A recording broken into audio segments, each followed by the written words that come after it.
What up, gamers? This is Seshmaster D in the house with another video. Today we're looking at Battlefield Bad Company 2 Vietnam DLC pack on Xbox 360. Man, that's a long title. Either way, I'm a big fan of Battlefield. I used to rock this game back in the day. Played all this since Battlefield 1. So let's get started. This is a new DLC pack for 1,200 Microsoft points. That's around roughly $14. It's a little pricey, but honestly, this is a really well-polished DLC. You won't see DLC like this. I haven't seen DLC like this pretty much ever. I mean, it's pretty much an entirely new game. All new weapons, all new character models, all new maps. So you get 4 different maps. You can play your classic Conquest, Rush, Squad Team Deathmatch, and Squad Rush on this. It's fantastic. As you can see, the game looks fantastic. It's very Vietnam. You get the feel of being down and dirty all the way up in the jungle, getting down. But yeah, this game is all about teamwork. So if you haven't played Battlefield and you're a straight up Call of Duty player, you need to check this game out, because honestly, when I play Call of Duty, it feels like I'm in someone's backyard running around with paintball guns. But when I'm playing Battlefield, it feels like I'm in war. And that's for many different reasons. Battlefield series is known for its environment destruction and vehicles. That adds a huge aspect to the game. Not to mention the squad spotting and the squad teamwork. As you can see on the right side of my mini-map right there, you see a bunch of green names. Those are the names of my squad members. You can have up to 4. And that's key, because if you die, you can spawn on your squad members if they're still alive in battle. It saves you traveling time because these maps are huge, and you can really strategize and work with your team well. Right now, it looks like I have 1 medic, 2 snipers, and one engineer, who is me. The engineer is for obviously taking out armor and repairing vehicles. The snipers are probably snipers, and the medic is a heavy machine gunner, most like with an LMG, and they're used for healing your team. Right now we're playing Conquest mode, and I am the engineer using the PPSH, which is pretty much a laser gun. I know this game is set in Vietnam, but I guess they went to the future and got this because this gun is brutal. Boom, right there. So this will put people down from any distance. You can snipe snipers with this gun. Fantastic gun. Right now they have point A taken and point B. We're trying to take over B and A, at least take B, because each team starts at 200 points and their points constantly decrease. And the more flags you have captured, the slower your points decrease. The first team to 0 loses. So it's pretty much like domination in Call of Duty. It just works kind of opposite point-wise. Not a huge fan of this game type, I have to say, because on a bigger map unlike this, there's usually a lot of running back and forth, and I don't like that.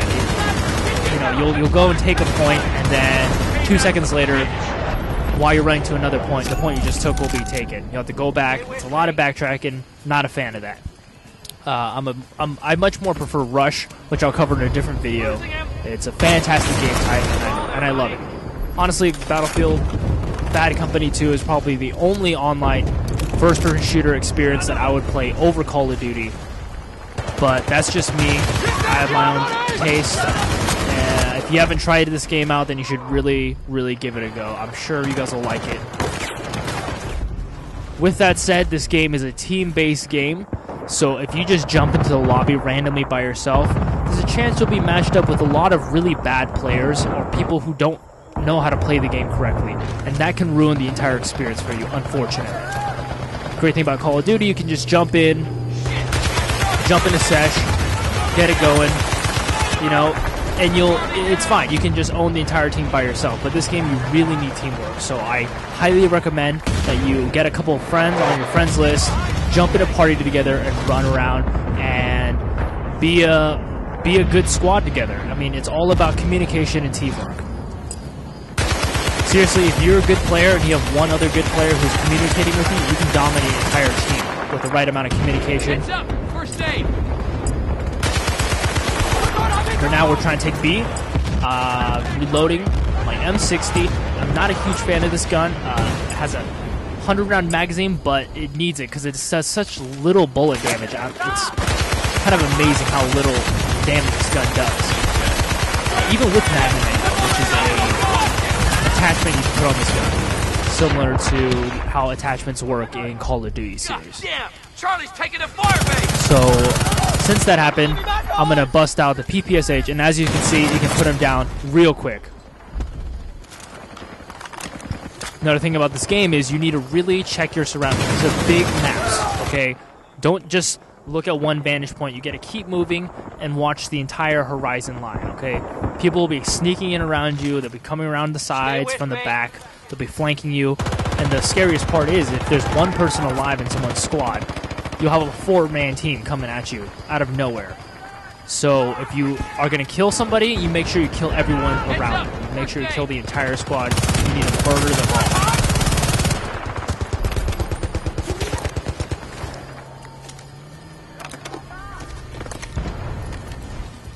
I'm a big fan of this game, how it runs, how the shooting is. The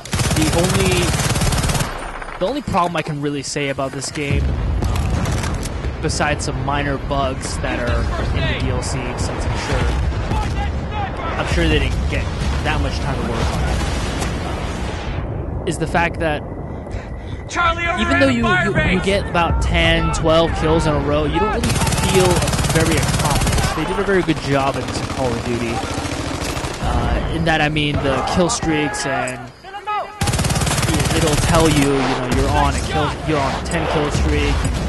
You have 12 enemies, you just feel more accomplished. This, I'll go through matches and I'll be killing 15 guys with 1 life. And it doesn't really feel like I'm doing that much, even though you're decimating entire squads over and over. And right here we just took Bravo, so if you can see, our score is 37 to 88. We really need to pick this game up, so I'm going to try to get to A and take A so that we have a better chance of winning this game. There goes the flamethrower, which is a new addition to the Vietnam DLC.